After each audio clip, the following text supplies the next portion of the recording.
한 청년이 사회주의 모임에 가담을 했습니다. 그리고 구호를 외칩니다. 농노제를 폐지하라. 검열제도를 철폐하라.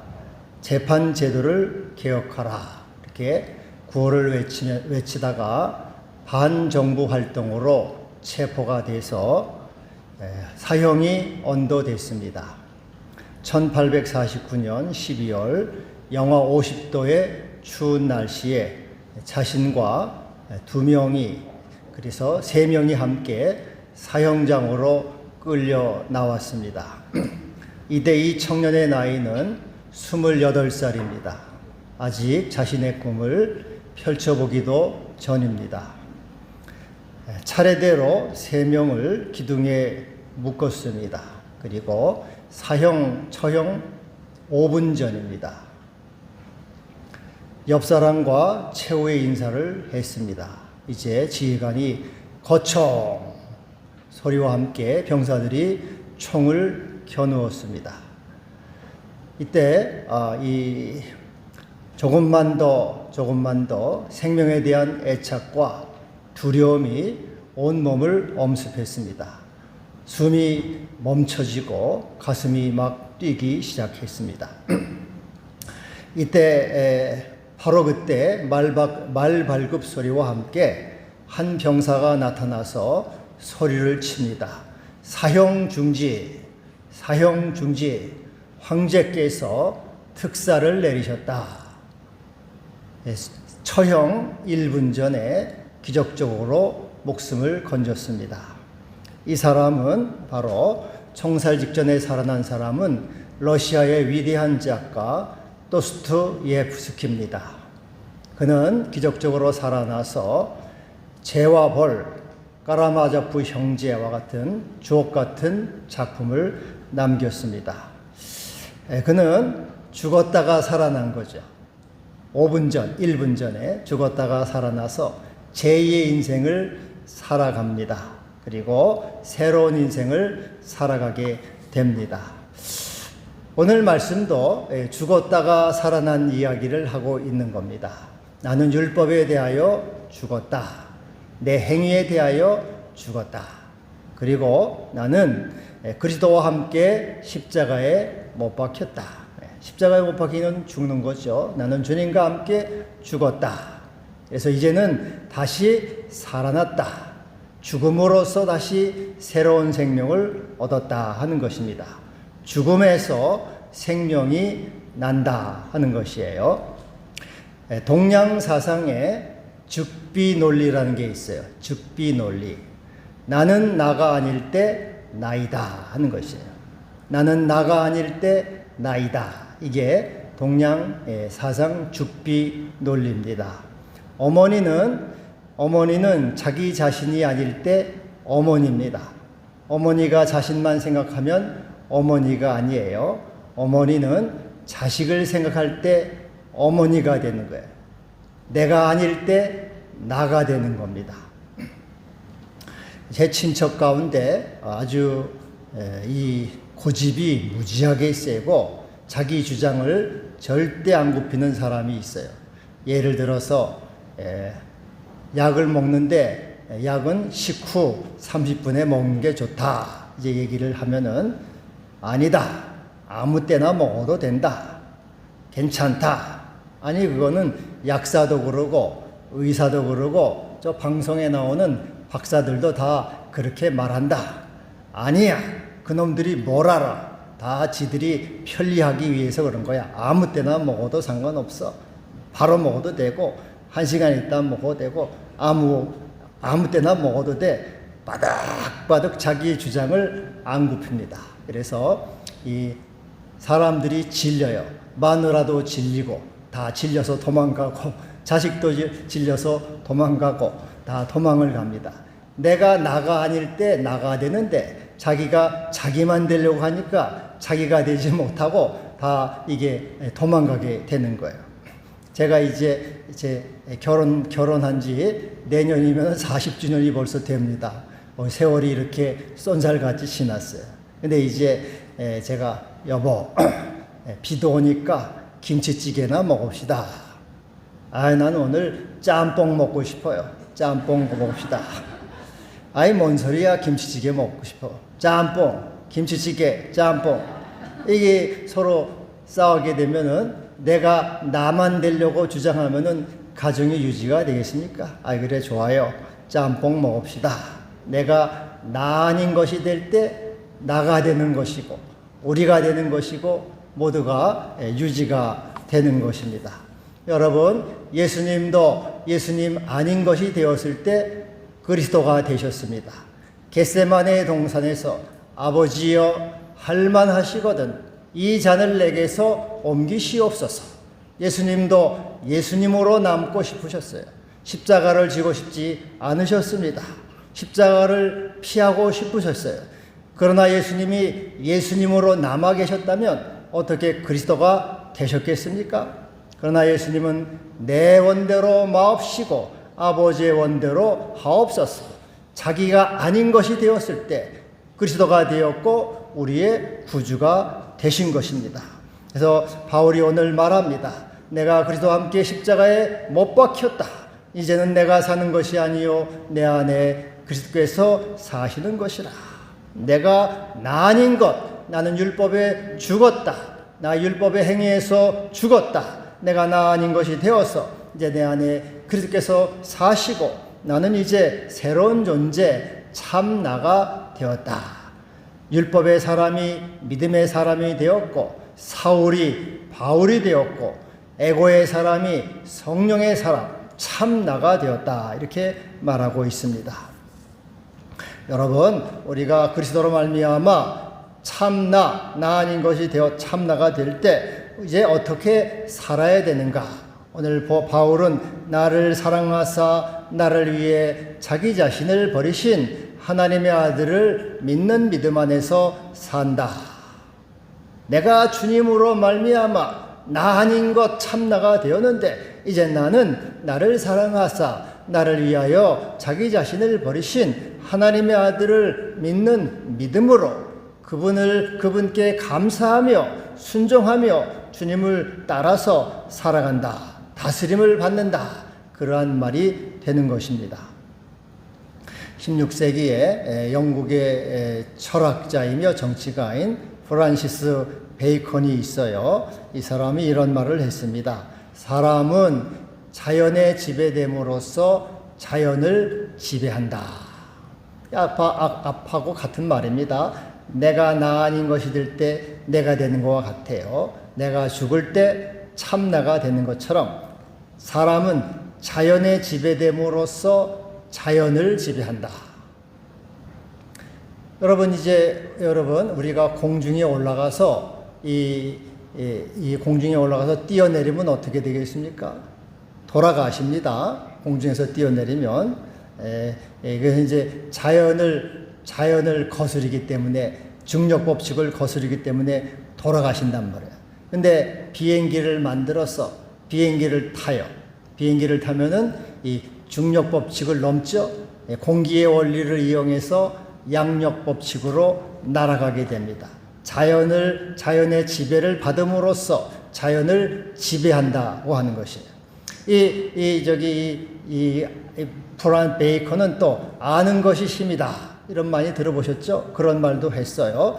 이것은 이 자연의 이치를 알아서 자연의 지배를 받음으로써 자연을 지배한다 하는 것인데, 겸손할 때 이게 자기를 벗어날 수 있다. 그런 말을 하고 있는 것입니다. 여러분, 인간관계에도 마찬가지입니다. 인간관계도 태권도 5단하고 태권도 3단이 대련을 해요. 그러면은 태권도 5단이 이깁니다. 백전백승. 또 3단은 백전백패. 늘 안 된단 말이죠. 실력이 딸려요. 근데 이 태권도 3단이 생각하기를 분하다, 억울하다, 괘씸하다 하면서 두고 보자 하고 이를 바득바득 갈아요. 그러면은 이 3단은 절대로 5단이 될 수 없고 5단을 이길 수가 없습니다. 5단한테 가서 당신 참 잘하오. 참 당신이 짱이요. 참 나보다 세요. 내가 당신한테 졌습니다. 나를 좀 가르쳐 주시오 하고 내가 당신의 제자가 되겠습니다 하고 얘기를 해요. 그러면은 이 5단이 3단을 가르쳐 줄 거 아니에요? 사제가 돼가지고 가르쳐 주면은 3단이 이제 4단이 되고 5단이 되고 실력이 늘어가지고 5단을 이길 수 있는 길이 되는 거예요. 이같이 상대방의 지배됨으로써 상대방을 지배하는 거죠. 죽음으로써 이기는 것이에요. 나 아닌 것이 됐을 때 나가 되는 것입니다. 여러분, 이것은 신앙생활도 마찬가지예요. 주님, 내가 예수님께 졌습니다. 예수님의 사랑에 졌습니다. 예수님의 대속의 사랑을 나는 감히 감당할 수가 없습니다. 십자가의 사랑을 내가 다 알 수가 없습니다. 주여, 주님의 사랑을 내가 따라갈 수가 없습니다. 나를 도와주세요. 나의 주님이 되시고 나의 하나님이 되셔서 나를 도와주세요. 나를 붙들어 주세요 하고 주님께 항복을 하는 거예요. 주님께 순종하고 항복하고, 주님, 그래서 내가 주님의 사랑과 온유와 겸손을 나에게 알려주시고 가르쳐 주세요 하고 주님께 내가 항복할 때, 주님께 지배당할 때 주님의 실력을 갖는 주님처럼 사랑의 마음, 온유의 마음, 겸손의 마음을 갖고 이게 그리스도께서 내 안에 살게 되는, 내가 나 아닌 것이 되는 그러한 일이 되는 것입니다. 여러분, 주님의 사랑에 순복하시고 주님의 사랑을 닮아가시는 여러분 되기를 바랍니다. 또 내가 나를 사랑하사 나를 위해 죽으신 주님을 이제는 그 주님께 감사하며 그 주님의 사랑에 보답하면서 살아가는 것이에요. 로마에 가면은 이 라테라노 궁전 근처에 스칼라 상타라는 계단이 있습니다. 이 스칼라는 계단이란 뜻이고 상타는 거룩하다, 성스럽다 그런 뜻이에요. 그래서 스칼라 상타, 거룩한 계단, 성스러운 계단 그런 뜻이에요.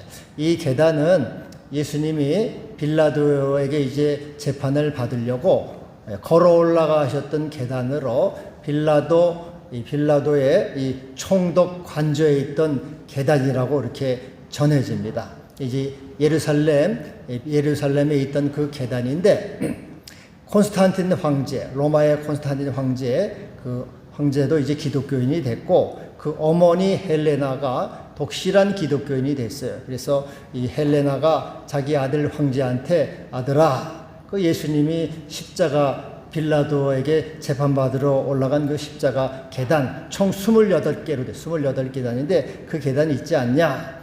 그 계단 참 나도 그 계단 한번 올라가고 싶다. 좀 갖다 다오. 그래가지고 이제 예루살렘에 있는 것을 황제의 명령으로 로마 궁전 근처로 갖다 놓은 거예요. 그래서 이 어머니 헬레나는 그것을 오르락내리락 하면서 주님의 고난을 묵상하면서 주님을 생각하고 그렇게 했습니다.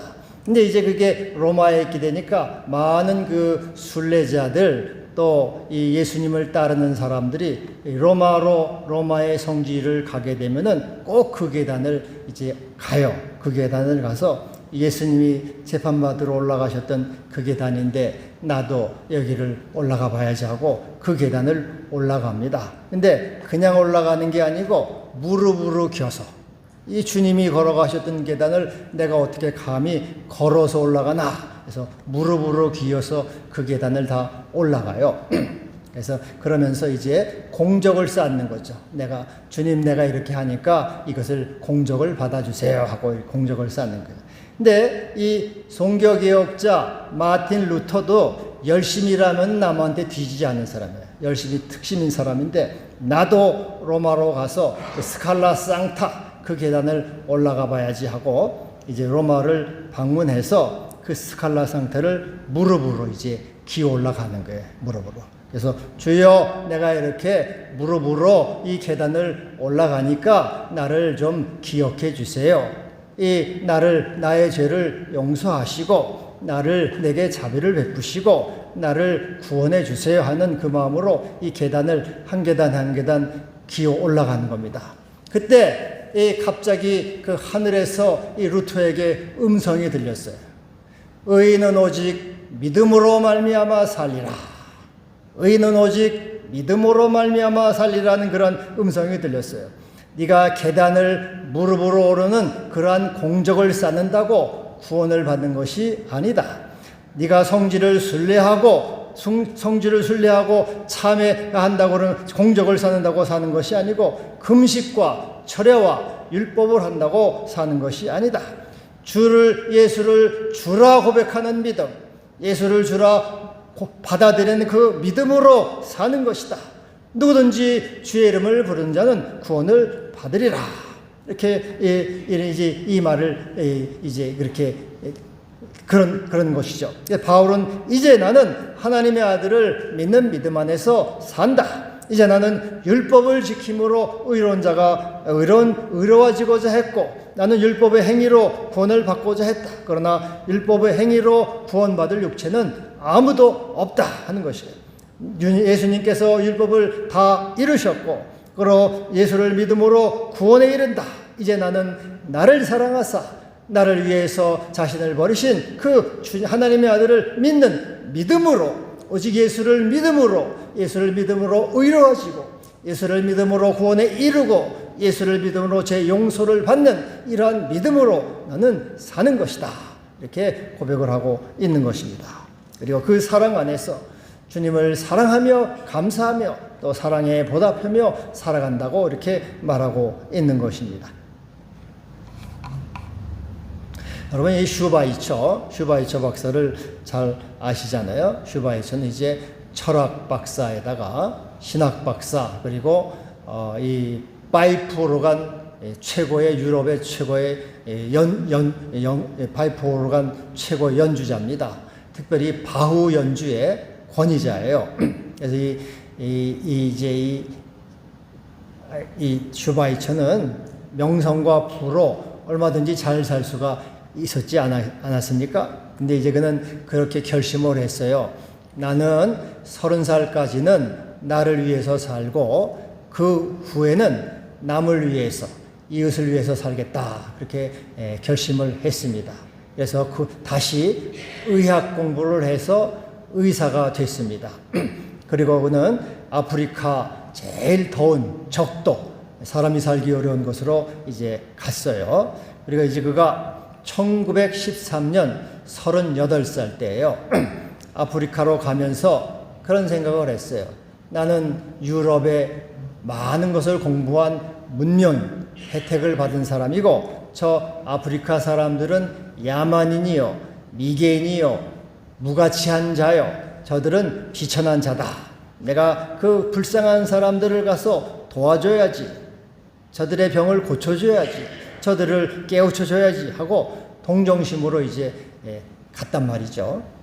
그리고 나서 이제 한 2년쯤 지난 어느 날 이제 그가 어느 마을에 병자를 고쳐주러 이렇게 갔어요. 이제 오고웨라고 하는 그 마을을 배를 타고 이렇게 가는데, 그때 오고웨 강에 강물이 철철 흘러 넘치고 있었고, 하마가 수백 마리가 거기에서 이제 놀고 있었습니다.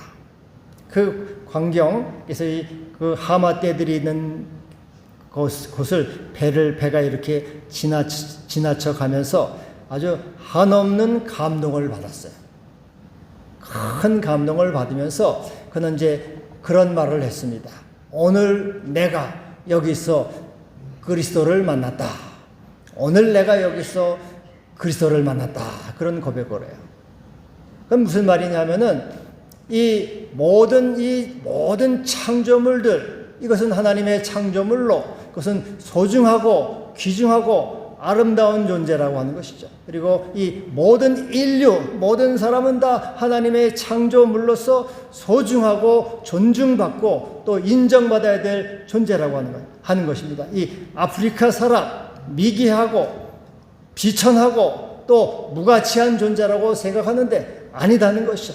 이 사람들도 하나님이 사랑하시고 존중받아야 되고 인정받아야 되는 아주 귀중하고 가치 있는 그러한 사람들이라는 것이죠. 그래서 이 슈바이처는 거기에서 생명 외경, 생명에 대한 외경, 생명 외경 사상을 배웠어요. 모든 인간은 외경받아야 되고 존중받아야 되고 인정받아야 되고 높임을 받아야 된다 해서 거기 바로 이제 그래서 생명 외경 사상으로 그는 이제 일평생 봉사하면서 그렇게 살아간 것입니다.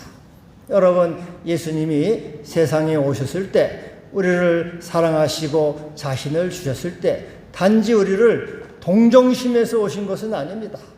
예수님도 우리를 외경의 마음을 가지고 우리를 존중하고 높여주시고 인정하고 귀한 사람으로 우리를 받아주신 것입니다.